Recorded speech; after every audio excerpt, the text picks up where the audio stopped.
महाराष्ट्र चुनाव से 2 दिन पहले एक पूर्व आईपीएस अधिकारी रविंद्रनाथ पाटिल एक सनसनीखेज बयान देते हैं। बिटकॉइन बॉम्ब और बिटकॉइन स्कैम के नाम से उनका ये बयान जंगल की आग की तरह फैल जाता है। इस बयान को अगर आप गौर से समझेंगे, उसके क्रोनोलॉजिकल ऑर्डर को समझेंगे, तो आपको साहो मूवी की याद आ जाएगी। फर्क सिर्फ इतना है कि अनलाइक मूवीज, यहाँ पे आप समझ नहीं पाओगे कि पुलिस कौन है और चोर कौन है। जैसे साहो मूवी में ब्लैक बॉक्स था, यहाँ पे एक डिजिटल वॉलेट है और उसी की हेराफेरी के अराउंड रविंद्रनाथ का ये बयान घूम रहा है। So let's analyse it.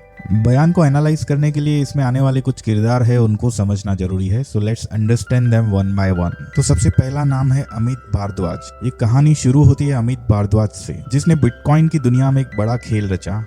Gain bitcoin नाम की एक पॉन्जी स्कीम शुरू की और उसका ऑफर था, तुम मुझे 1 बिटकॉइन दो और मैं तुम्हें 1.8 बिटकॉइन वापस दूंगा। कहते हैं छोटी छोटी जल की बूंदें सागर को भर देती हैं। वैसे ही अमित भारद्वाज ने लोगों के बिटकॉइन से अपना खजाना भर लिया। उसने इन सभी बिटकॉइन को एक डिजिटल वॉलेट में जमा कर दिया। लेकिन झूठ कब तक छिप सकता है? एक दिन यह बड़ा घोटाला उजागर हो गया। 2018 में अमित भारद्वाज को दुबई से गिरफ्तार किया गया। कहा जाता है कि उस टाइम पे जब वो गिरफ्तार हुए तो उनका वो बिटकॉइन के खजाने से भरा हुआ वो डिजिटल वॉलेट उनके साथ ही था। उसके बाद 15 जनवरी 2022 को, यानी अप्रोक्सीमेटली 3 to 4 ईयर्स के बाद, महज 38 ईयर्स की एज में अमित भारद्वाज की किडनी फेलियर और कार्डियक अरेस्ट से डेथ हो जाती है। रविंद्रनाथ के बयान की जो कहानी है वो मेनली ये 2 मेन इवेंट्स के बीच में चल रही है, 2018 एंड 2022। आगे बढ़ने से पहले इस बयान में आने वाले 2 और किरदारों से आपको मिलवाते हैं। एक है अमिताभ गुप्ता, जो उस समय के पुलिस कमिश्नर थे, और दूसरी है भाग्यश्री नौटके, जो कि उनकी टीम में काम करने वाली एक आईपीएस अधिकारी थी। इस घोटाले की जांच के लिए 2 और एक्सपर्ट्स अपॉइंट किए जाते हैं, forensic expert and auditing expert, जिसमें पहला नाम है खुद रविंद्रनाथ पाटिल, जो कि ये बयान दे रहे हैं। रविंद्रनाथ पाटिल को as a forensic expert appoint किया गया था फ्रॉम KPMG। और दूसरा नाम है गौरव मेहता। गौरव मेहता एक ऑडिट फर्म जिसका नाम है सारथी एसोसिएट्स, उसके एम्प्लॉय थे। तो रविंद्रनाथ और गौरव ये दोनों ही पुलिस की टीम को असिस्ट कर रहे थे। तो इस तरह रविंद्रनाथ के इस बयान में 5 मुख्य किरदार जो है, एक मुख्य आरोपी अमित भारद्वाज जिसकी अब डेथ हो चुकी है, 2 पुलिस टीम से अमिताभ गुप्ता और भाग्यश्री नौटके, और 2 एक्सपर्ट्स रविंद्रनाथ पाटिल और गौरव मेहता।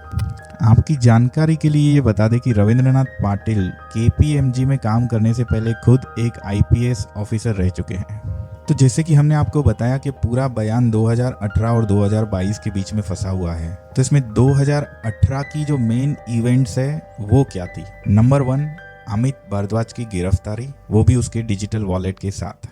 नंबर 2, रविंद्रनाथ पाटिल का प्रमोशन। इस केस के बाद KPMG ने रविंद्रनाथ पाटिल को बहुत सारे अप्रिशिएशंस दिए और उनको प्रमोट करके हांगकांग भेजा गया, जहां पे वो 1.5 साल तक रहे। उसके बाद सीन सीधा शिफ्ट होता है 2022 में। 2022 की मेन इवेंट्स क्या है वो भी देख लेते हैं। नंबर 1, जो मेन अक्यूज था अमित भारद्वाज, उसकी 38 ईयर्स की एज में डेथ हो जाती है।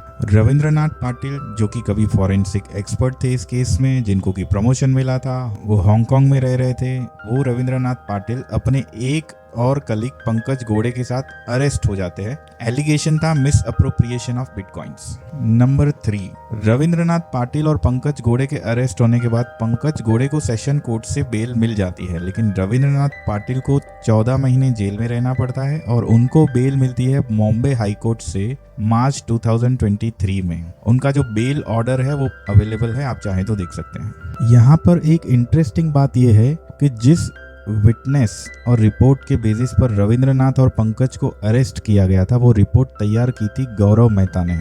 जी हाँ, वही गौरव मेहता जो 2018 में रविंद्रनाथ के साथ साथ पुलिस को असिस्ट कर रहा था।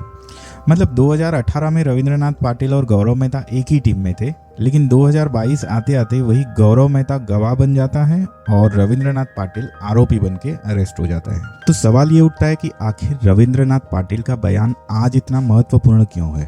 तो 20 नवंबर 2024 में महाराष्ट्र का इलेक्शन था। उससे कुछ दिन पहले, या यूं कहे कि कुछ घंटे पहले, रविंद्रनाथ पाटिल का एक बयान वायरल हो जाता है, जिसमें उनका कहना है कि गौरव मेहता ने उनको कांटेक्ट किया है। जी हाँ, वही गौरव मेहता जो अमित भारद्वाज के केस में पुलिस को असिस्ट कर रहे थे। वही गौरव मेहता जिसकी गवाही और रिपोर्ट के आधार पर रविंद्रनाथ को अरेस्ट किया गया था। रविंद्रनाथ की माने तो गौरव मेहता ने उनको बताया है कि इस घोटाले में 2 बड़े और कद्दावर नेता इन्वॉल्व है, जिसमें से एक है सुप्रिया सुले, महाराष्ट्र की राजनीति का एक ऐसा चेहरा जिसे हर कोई जानता है। शरद पवार, जिनकी तारीफ खुद नरेंद्र मोदी किया करते हैं, उनकी सुपुत्री सुप्रिया सुले। और दूसरा नाम है नाना पटोले, महाराष्ट्र कांग्रेस के एक वरिष्ठ और प्रतिष्ठित नेता।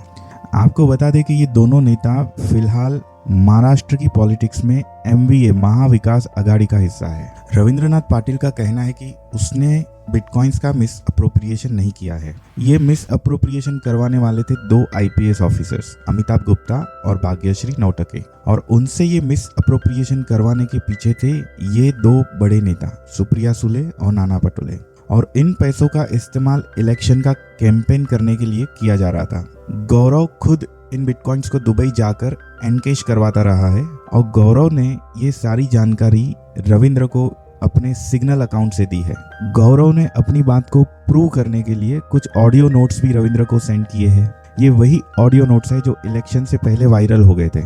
हम अपने वीडियो में ये ऑडियो नोट्स नहीं दिखाएंगे क्योंकि इनकी ऑथेंटिसिटी अभी तक प्रूव नहीं हुई है। रविंद्र के हिसाब से गौरव ने ये जानकारी रविंद्र को इसलिए दी क्योंकि गौरव को लगता है कि सारे बिटकॉइंस एनकैश हो जाने पर उसकी लाइफ डेंजर में आ जाएगी और उसको एलिमिनेट किया जाएगा। अपनी कही हुई सारी बातों का एविडेंस रविंद्र इन्वेस्टिगेटिंग एजेंसीज को देने के लिए रेडी है। हम एक और बार ये क्लियर करना चाहते हैं कि ये सारी बातें रविंद्रनाथ पाटिल ने खुद अपने बयान में कही है और किसी ने इस कॉन्वर्सेशन को कंफर्म नहीं किया है।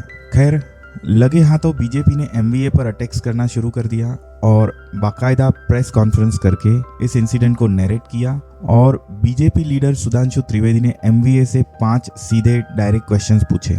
दूसरी तरफ सुप्रिया सुले के कजिन ब्रदर अजित पवार, जो इस वक्त बीजेपी के साथ सरकार में है, उन्होंने कंफर्म किया है कि बात करने का टोन और आवाज दोनों सुप्रिया सुले और नाना पटोले जी की ही है। दूसरी तरफ डिफेंस में अगर देखें तो सुप्रिया सुले जी ने बहुत ही स्ट्रांगली सारे एलिगेशंस को नकार दिया है और इन सब के अगेंस्ट एक साइबर क्राइम कंप्लेंट भी कर चुकी है और साथ ही बीजेपी के लीडर सुधांशु त्रिवेदी को उन्होंने एक डिफेमेशन नोटिस भी भेजा हुआ है। सुप्रिया सुले जी का ये भी कहना है कि वो सुधांशु त्रिवेदी जी के 5 सवालों के जवाब कहीं भी, कभी भी और किसी भी प्लेटफॉर्म पर देने के लिए रेडी है। इसके साथ ही कुछ न्यूज चैनल और वेबसाइट्स ने ऑडियो क्लिप्स को ऑलरेडी फेक बता दिया है। हालांकि उसमें परसेंटेज ऑफ कॉन्फिडेंस अराउंड 80 है, लेकिन फिर भी आज की डेट में सिर्फ ऑडियो क्लिप्स पर भरोसा करना काफ़ी नहीं होता है।